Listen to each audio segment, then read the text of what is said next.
Halo, Assalamualaikum warahmatullahi wabarakatuh. Kita ketemu lagi di mata kuliah Metode Sampling dan Survei SI. Kali ini sudah pertemuan 8 ya, pertemuan setelah UTS. Nanti mungkin dari beberapa materi ke depan akan ada beberapa materi yang akan saya rancang dengan menggunakan video singkat untuk penjelasan pokok-pokok bahasannya, tapi tidak semuanya karena ada beberapa minggu atau ada beberapa week yang harus kalian gunakan untuk mengerjakan tugas final project atau tugas akhir. Nah, nanti kita diskusikan juga terkait final project ya di video selanjutnya. Oke, untuk pertemuan kali ini kita membahas tentang statistical analysis. Jadi, analisis statistik. Nah, kenapa kita harus membahas statistik di sini? Kaitannya dengan metode sampling dan survei, pasti kita harus bersinggungan dengan namanya statistik. Nah, terlebih lagi, aplikasi dari konsep statistik ini pastinya penting di banyak aspek atau banyak bidang. Misalnya dalam hal finance, tentu sangat membutuhkan statistik.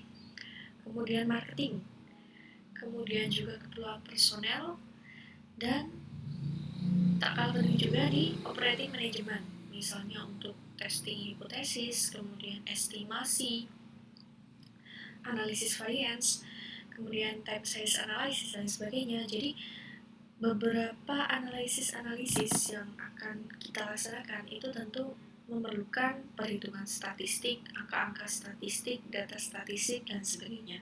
Makanya kali ini kita akan membahas tentang penggunaan statistik itu dalam metode sampling dan survei. Oke, kemudian taksonomi dari statistik.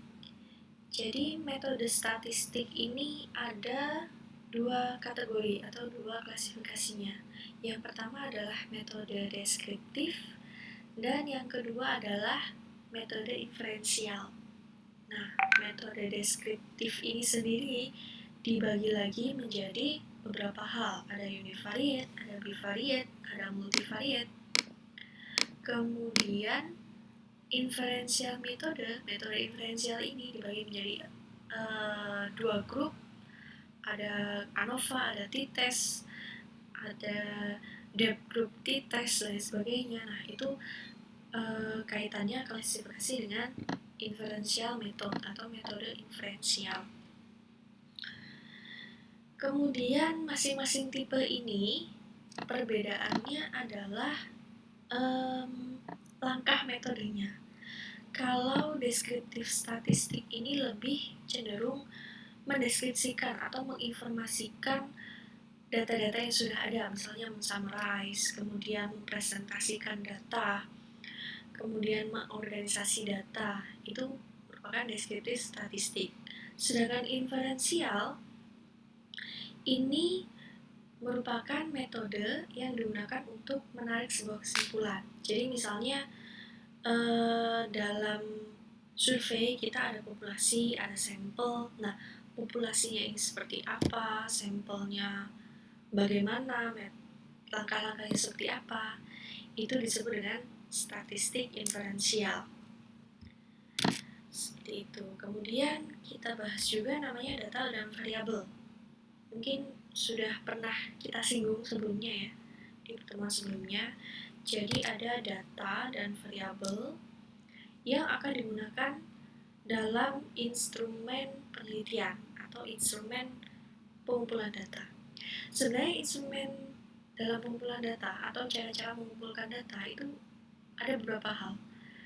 Ada kuesioner dan survei, transaction logs, experimental observation, bills and invoice, sensus, kemudian dataset. Tentunya ada banyak macam ya.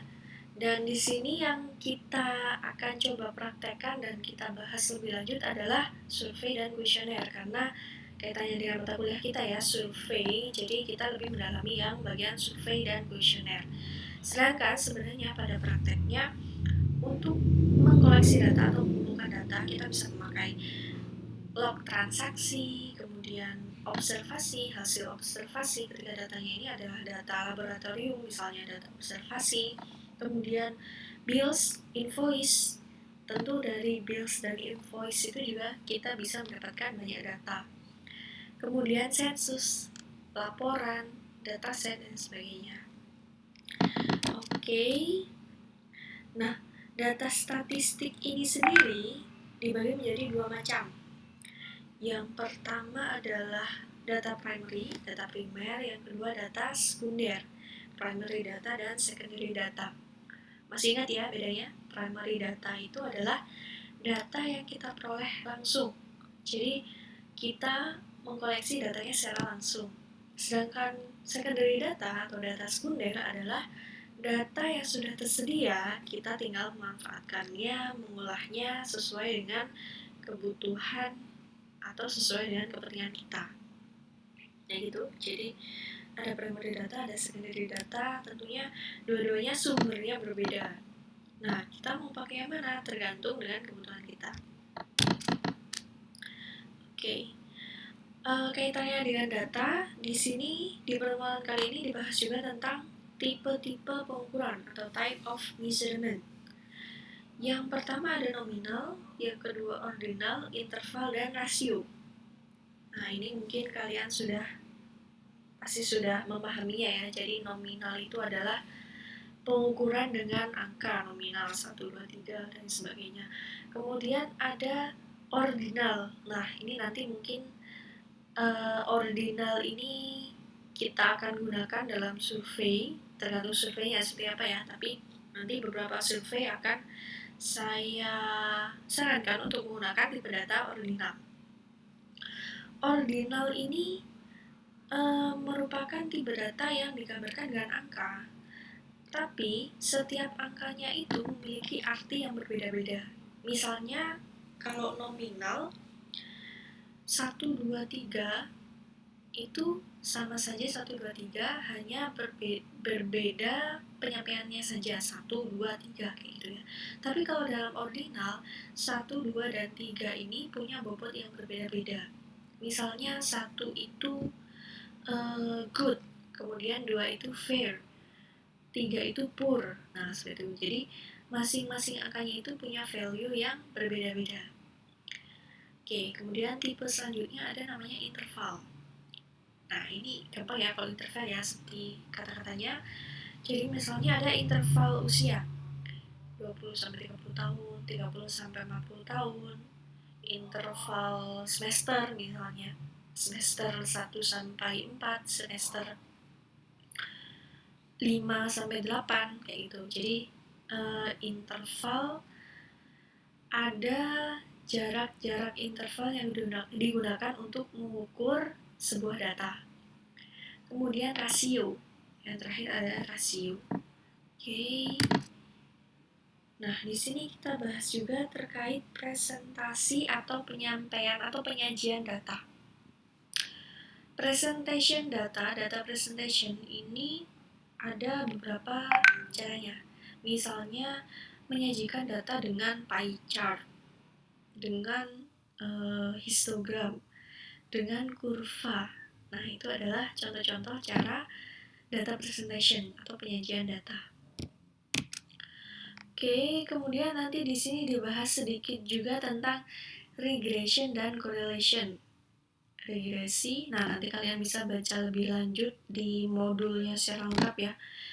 Korelasi, mencari korelasi atau asosiasi between two variables, antara dua variabel atau antara beberapa interval, ordinal, dan sebagainya. Nah, ini nanti kita bahas di pertemuan selanjutnya juga untuk lebih detailnya lagi.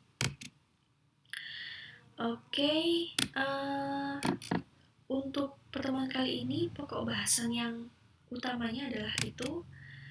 Kemudian nanti akan ada video lanjutan untuk saya menjelaskan tentang tugas di mata kuliah ini. Oke, sekian dulu untuk video kali ini. Terima kasih atas partisipasinya dan terima kasih sudah hadir tepat waktu di kelasnya. Wassalamualaikum warahmatullahi wabarakatuh.